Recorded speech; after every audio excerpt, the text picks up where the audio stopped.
আমার সুবাড্ডা পূর্ব পাড়ার বাইরা রে, এখন বসে বসে ওই মা বাবার জন্য কাঁদতে থাকবা আর বলবা মালিক রে, এই ডিজিটাল যুগের ভিতরে 1 মিনিটে আমরা আটলান্টিক মহাসাগরের খবরও নিতে পারি, হাজার হাজার কিলোমিটার দূর আমেরিকার খবর নিতে পারি রে আল্লাহ।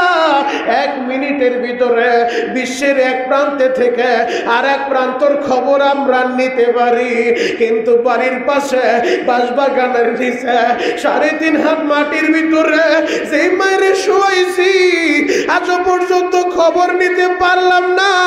ও মা, এই খবরে তুমি কেমন আছো গো মা?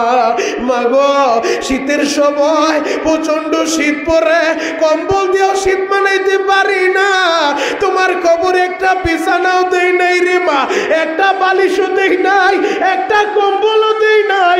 ও মা, এই খবরে তুমি কেমন আছো? ও বাবা, তুমি কেমন আছো? আজও পর্যন্ত খবর নিতে পারলাম না। ও আমার বাবারা বাইরা, ওই বাবার কথাটা কি মনে পড়ে না? ওই যে ইমামবাড়ি কবরস্থানে শুয়ে আসলাম, আজও পর্যন্ত খবর নিলা না। বেশি থেকে বেশি বছরে 2-1 বার যাও। অনেক কপাল পোড়া তো এমনও আছে, ওই যে বাবারে মাটি দিছে, মাটি দেওয়ার পরে আর একদিনও কবরের পাশে যায় নাই, একটাবারও কবরের সামনে দাঁড়াইয়া চোখের পানিটা জড়াই নাই, একটাবারও কবর জিয়ারত করে নাই। ও যুবক বন্ধুরা, যেই বাবার বাড়িতে তুমি বসবাস করো, এই জমিদারি তোমার না, তোমার বাবা ওই বাড়িতে বসবাস করছে।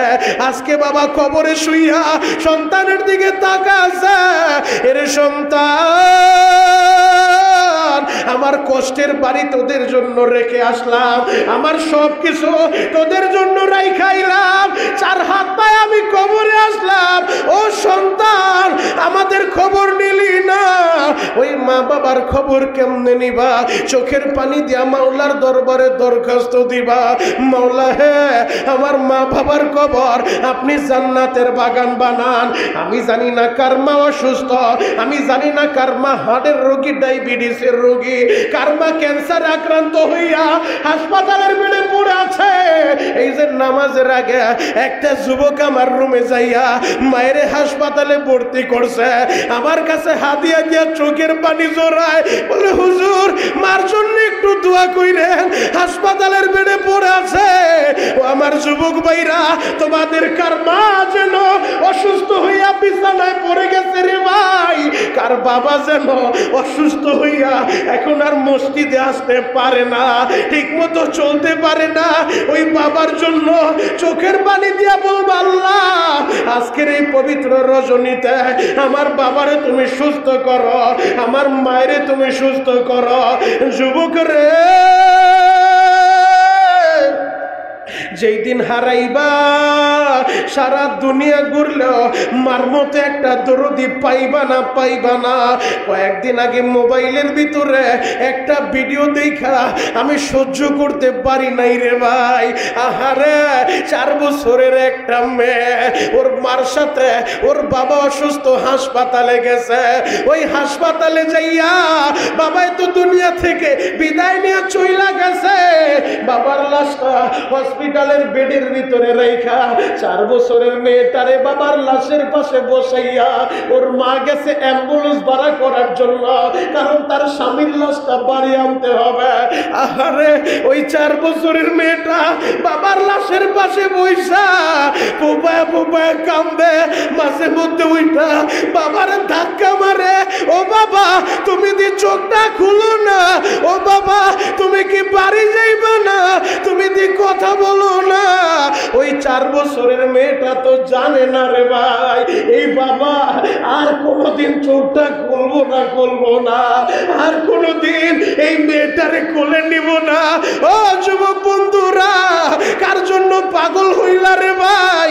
এ দুনিয়ার কেউ তোমার আপন না, আজকে মারা যাইবা, সবাই যে যার মতো চলতে থাকবো, কেউ তোমার দিকে তাকাইয়া খাবারও বন্ধ করব না, কেউ তোমার দিকে তাকাইয়া আহারে ব্যবসা বাণিজ্য বন্ধ করে দিব না, সব চলতে থাকবো, মাঝখান থেকে তুমি আর আমি থাকবো না রে ভাই।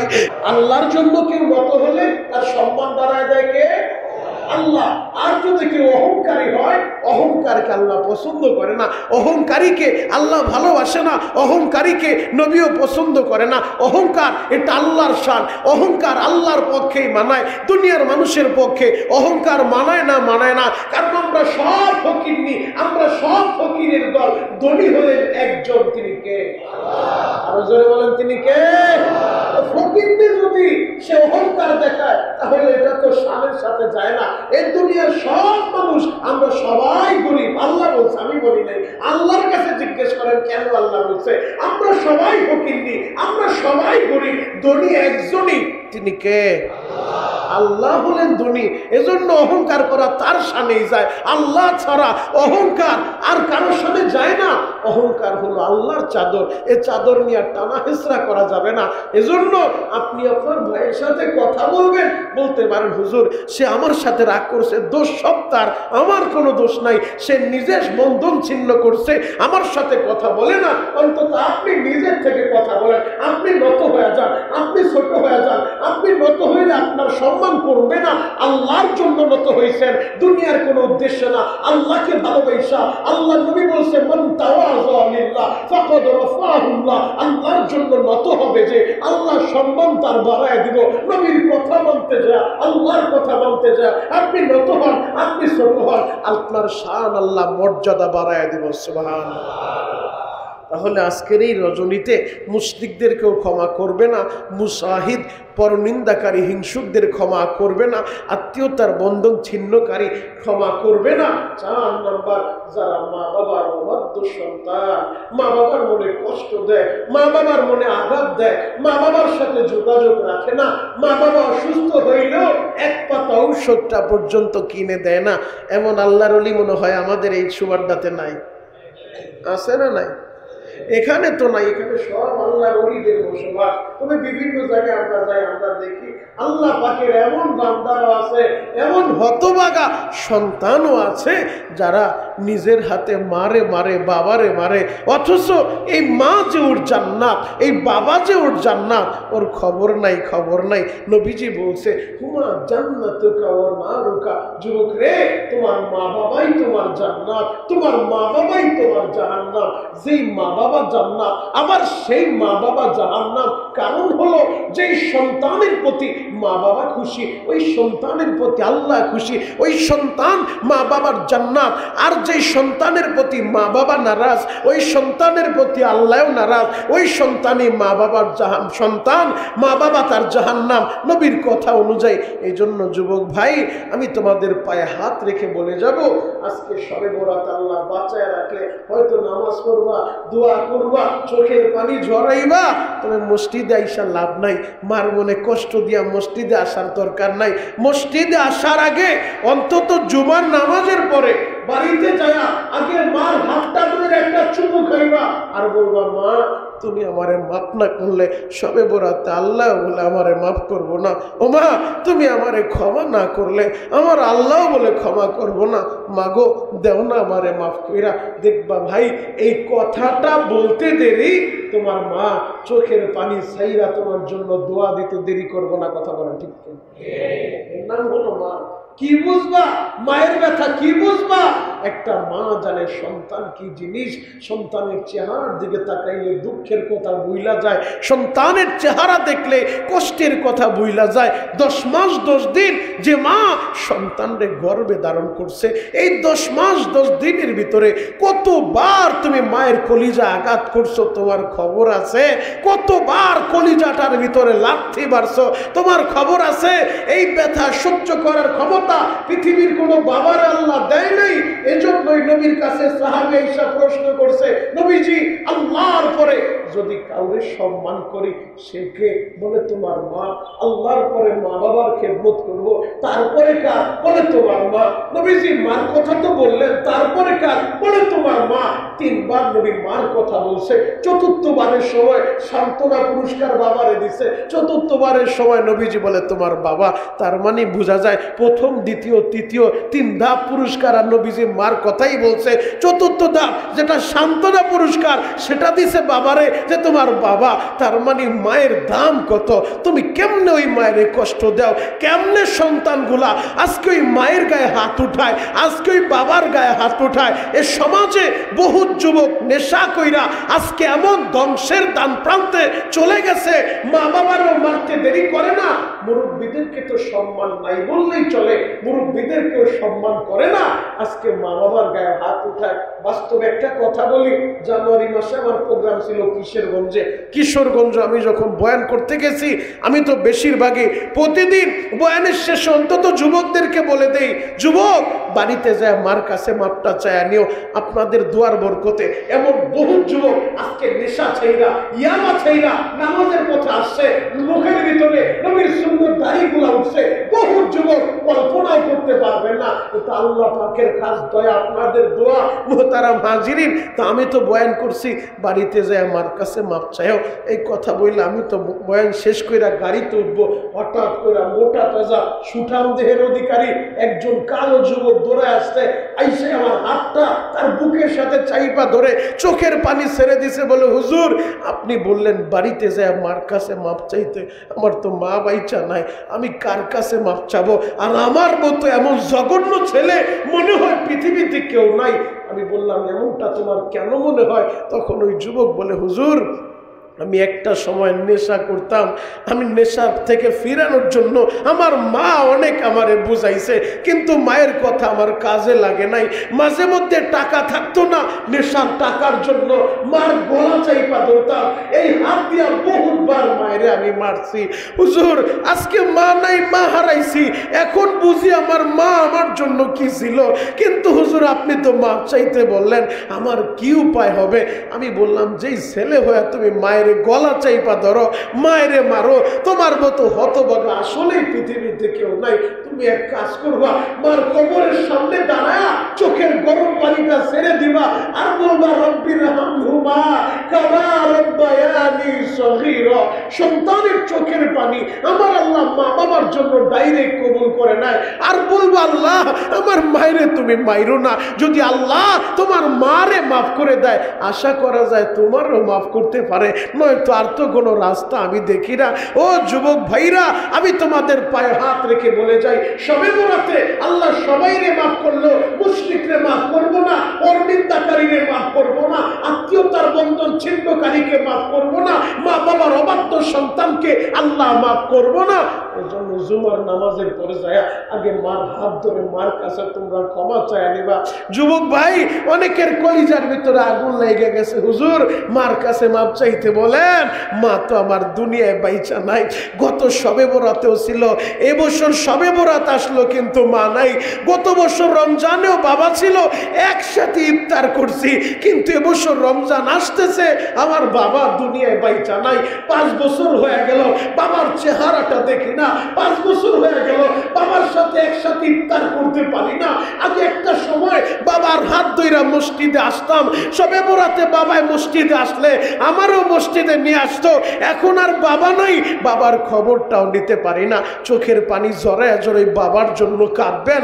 আল্লাহ আজকের এই পবিত্র রজনীতে শাবান মাসে, যে শাবান মাস সম্পর্কে তোমার নবী বলছে, আর শাবান শাহরি, শাবান হলো আমার মাস, রমজান হলো আল্লাহর মাস, আল্লাহ তোমার হাবিবের মাসে, এই শাবান মাসে আজকে নিসফে শাবান দ্বিতীয় জুমার নামাজের পরে আল্লাহ আমি আমার বাবার জন্য চোখের পানি জড়াইতেছি।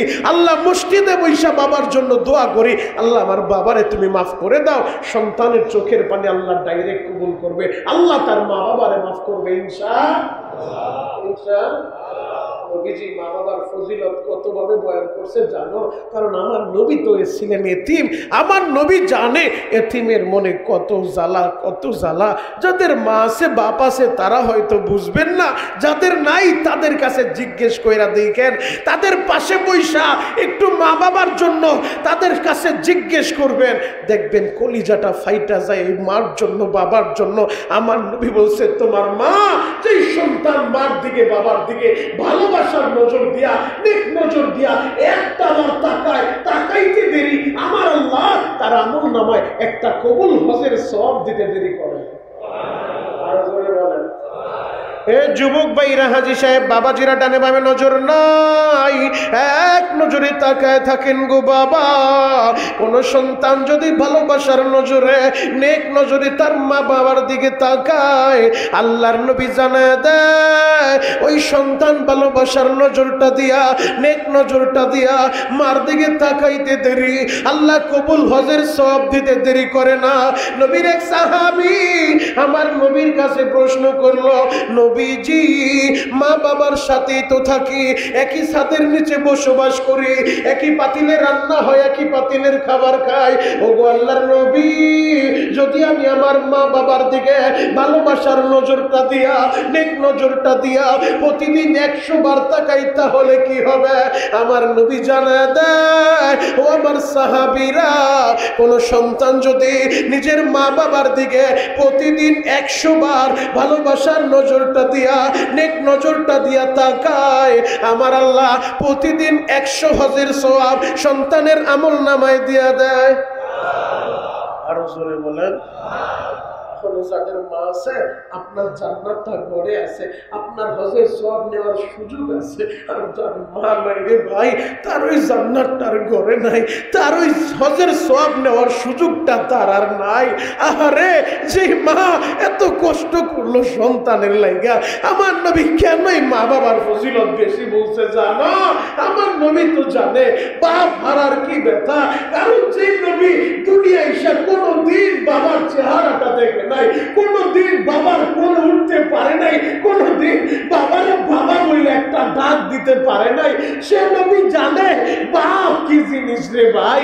6 বছর বয়সে বাবার কবর জিয়ারতে গিয়েছিল, বাবার কবর দেখতে গেছে, বাবার কবর জিয়ারত কইরা বাড়ি ফেরার পথে প্রতিমধ্যে আইসা মায়েরও হারায় আমার নবী ছিল এতিম হয়ে গেছে রে ভাই। গত সপ্তাহে হয়তো অনেক যুবককে দেখছ একটা বিবাহ অনুষ্ঠানে, আহারে একই টেবিলের ভিতরে বৈশা বিবাহের অনুষ্ঠানের পরে যে হাদিয়া উঠায়, টাকা উঠায়, আমাদের দেশে নেওয়া চলতেছে, তো তারা টাকা উঠাইতেছে, অট্টহাসি হাসতেছে, ধুমধারাক্কা খাওয়া দাওয়া চলতেছে, কিন্তু পাশেই আহারে খাটিয়ার উপরে কাপড়ে কপিনে বন্দি হইয়া, সাদা কাপড়ে প্যাকেট হইয়া একটা লাশ পড়ে আছে। ওই লাশের দিকে তাকায়া, লাশের পাশে কেউ নাই, কেউ নাই, খাটিয়ার উপরে তার এইভাবে পাশে ফালায় রাখছে, ওই খাটিয়ার উপরে ফালায় রাখা সবাই দিদারসে খাওয়া দাওয়া করতেছে, মহিলা পুরুষ একত্রিত ভাবে খাওয়া দাওয়া চলতেছে, দুনিয়ার রং তামাশা সবই চলতেছে, মাঝখান থেকে আল্লাহর বান্দা নাই। ওই লোকটা যে মারা গেছে তার লাশের দিকে তাকায়া কেউ শোক পালন করে না, কেউ খাবার বন্ধ করে নাই, কেউ অট্টহাসি বন্ধ করে নাই, সব কিছু চলতেছে, মাঝখান থেকে আল্লাহর বান্দা নাই। যুবক, তোমার প্রয়োজনটাই এতটুকু, এই মুহূর্তে মহিলা যায় দেখবা সব চলবো, কিন্তু মাগার তোমার জন্য কেউ বন্ধ করে রাখবো না। তোমার ছেলে মেয়ে পাগল হয়ে যাইব, বাবার সম্পত্তি ব্যাংক ব্যালেন্স কি পরিমাণ রাইখা গেছে ভাগ বাটোয়ারার জন্য পাগল হইব। এমনও তো সন্তান দেখা যায়। ইতিহাস কি দেখেন না? ইতিহাস কি পড়েন না? ইতিহাস থেকে কি শিক্ষা নেন না? এমনও তো দেখা যায় বাবার লাশটা কবর দিতে দেয় না সন্তান, বলে লাশের জানাজা পরে কবর পরে আগে আমাদের সম্পত্তির হিসাব বুঝায় দেন। কথা বলেন, বহুত ইতিহাস আছে, বাবার লাশটা পর্যন্ত কবর দিতে দেয় না, যেই সন্তানের জন্য জীবন যৌবন সব বিলীন করে দিলেন। এই সন্তান লাশের সামনে দাঁড়ায় বলে জানাজা পরে কবর পরে আমার সম্পদের হিসাব আমি পাই নাই, আমার সম্পদের হিসাব বুঝাই দিতে বলেন। কার জন্য পাগল হইলেন ভাই? ওই কবরে আপনাকে একাই যেতে হবে। আজকে ভাবতেছেন আমি না থাকলে আমার অফিসটা কে দেখবে, আমি না থাকলে আমার এত বড় ব্যবসা কে সামাল দিবে, আমার বিকল্প তো আমি কাউকে খুঁজে পাই না। এই মুহূর্তে মরে যান, সব ঠিকঠাক ভাবে চলতে থাকবো। আপনার জন্য এতটুকু প্রয়োজন আপনাকে কেউ অনুভব করবে না, বরং বেশি থেকে বেশি টাকা পয়সা হইলে 3 দিনের দিন এলাকার মানুষের নিয়ে একটা খাবার দিয়া দিব, আর বেশি থেকে বেশি হইলে বছরে একবার কয়েক ডেক বিরিয়ানি পাকা এলাকার মানুষের খাওয়াইবো। এর বেশি কিছুই করব না। আপনার কবরে আপনারই যাওয়া লাগবে। গুনাহ নিয়া কবরে গেলে কবরের আযাব থেকে রক্ষা পাবেন না। নবীজি বলছেন কবরু রাউযাতুম মিন রিয়াজিল জান্নাহ আও হুফরাতুম মিন হুফারিন নার। কবরের দুইটা অবস্থা, কারো কবর জান্নাতের বাগান, কারো কবর জাহান্নামের একটা গর্ত। আপনার কবরে আপনাকেই যেতে হবে। কবরে যাওয়ার আগে নেক আমল দরকার, কথা বলেন ঠিক কিনা? তাহলে আজকে শবে বরাতে আল্লাহ সবাইরে মাফ করলেও মা বাবার অবাধ্য সন্তানকে মাফ করবে না। জুমার নামাজের পরে বাড়ির কাছে মাফ চাইবা তো যুবক, ইনশাআল্লাহ আগে মার হাত ধরে মাফ চাইবা। আর যার মা নাই চোখের পানি ঝরায় মা বাবার জন্য দোয়া কইরো, আল্লাহ এই মজলিসে যার মা নাই বাবা নাই তাদের মা বাবার কবরগুলো আপনি এখনই জান্নাতের বাগান বানান। সকলে আমিন। শবে বরাত সম্পর্কে এশারের নামাজের পরে অল্প সময় আলোচনা করব। আজকে এশারের পরে অল্প সময় আলোচনা হবে, এরপর ইনশাআল্লাহ আমরা দোয়া করব। আমরা রাত্রি কিভাবে যাপন করব, ইবাদত কিভাবে করব সে ব্যাপারে ইনশাআল্লাহ এশার নামাজের পর অল্প সময় আলোচনা করব। আল্লাহ পাক রব্বুল আলামিন আমাদের সবাইকে বুঝা আমল করার তৌফিক দান করুক। সকলে বলেন আমিন। আর মহিলা মা বোনদেরকে বলবো যারা বয়ান শুনতেছেন অযথা রং বিরঙের খাবার পাকায় শরীর ক্লান্ত করবেন না। আজকে শয়তানের একটা বোকা হলো ভালো মন্দ রান্না কর, কোরমা পোলাও যা আছে সব রান্না করতে করতে এমন ভাবে খাওয়া দাওয়া করে প্রতিদিন ঘুমায় রাত 12টায়। আজকে ঘুম চলে আসবে বেশি খাইলে রাত 9টায়। কথা বলে ঠিক কিনা?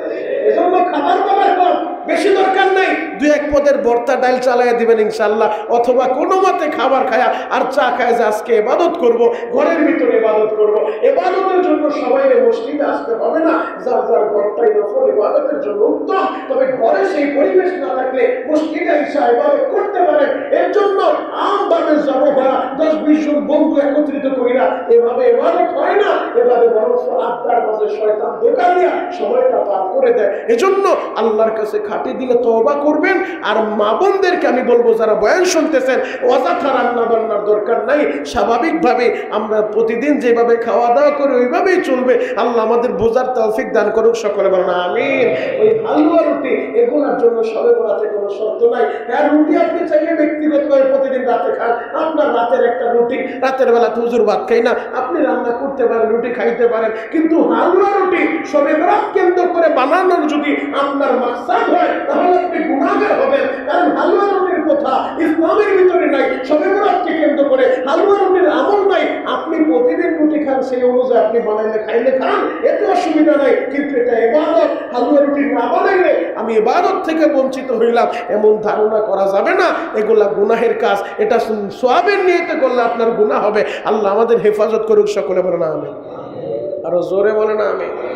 আর যুবক আপনার সন্তান যারা আছে সন্তানদেরকে বারণ করবেন যেন সন্তানগুলো আতশবাজি পটকা ফোলায়া আনন্দ ফুর্তি কইরা সময়টা নষ্ট না করে। আল্লাহ আমাদের সবাইকে সহি বুঝ দান করুক। সকলে বলেন আমিন। দান বক্সগুলো ছেড়ে দেন সকলে। ওয়া ইল্লাম তাগফির লানা ওয়া তারহামনা লানাকুনান্না মিনাল খাসিরিন রব্বিরহামহুমা কামা রব্বায়ানি সগীরা। রব্বুল আলামিন কুদরতের নজর দিয়ে একটা বার তাকায় দেখান, আমি গুনাহগার আপনার দামি বান্দাদেরকে নিয়ে আপনার শাহী দরবারে 2টা হাত তুলে দিয়েছি মালিক। মেহেরবানি করে আপনি আমাদের সকলের জীবনের গুনাহ খাতা মাফ করে দেন রব্বুল আলামিন। একটাবার তাকায় দেখেন কত বাপ হারা সন্তান বাবার কথা স্মরণ কইরা চোখের গরম পানিটা ছেড়ে দিয়েছে মালিক।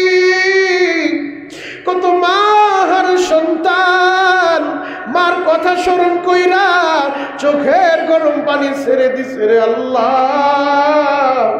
মেহেরবানি করে আপনি সকলের মা বাবারে মাফ করে দেন আল্লাহ। আমার যেই ভাইদের মা বাবা অসুস্থ আল্লাহ তাদের মা বাবারে সুস্থ করে দেন।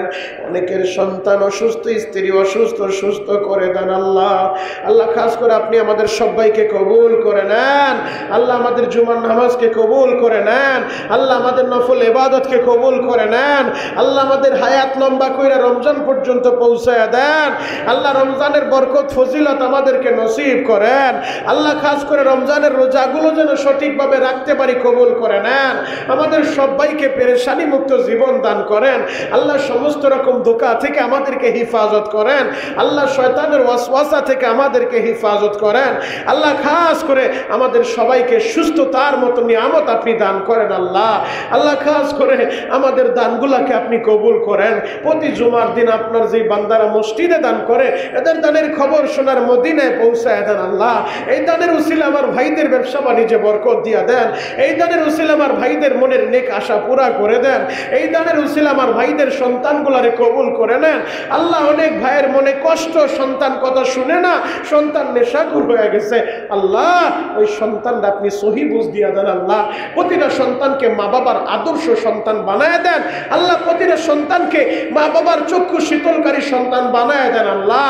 আল্লাহ খাস করে আমাদের সন্তানগুলোকে দিন বুঝা, দিন মানার মতো তৌফিক দিয়া দেন আল্লাহ। খাস করে আমাদের সবাইকে জীবনে একবার হলো মক্কা মদিনা জিয়ারত নসিব করেন আল্লাহ। হজ্জে মাবরুর নসিব করেন। হজ না করে কবরে ডাক দিয়েন না আল্লাহ। সুবহান রাব্বিকা রব্বিল ইজ্জাতি আম্মা ইয়াসিফুন ওয়া সালামুন আলাল মুরসালিন ওয়ালহামদুলিল্লাহি রাব্বিল আলামিন।